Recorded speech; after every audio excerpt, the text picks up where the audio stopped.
Ja, här sitter man då och ska laga till sitt kvällskaffe. Så här ser mitt läger ut. Det regnar lite lätt ute, men det är ganska fint.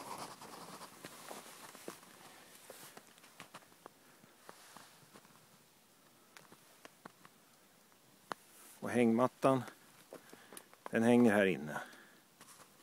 Mina prylar är under skydd. Och snart kokar vattnet.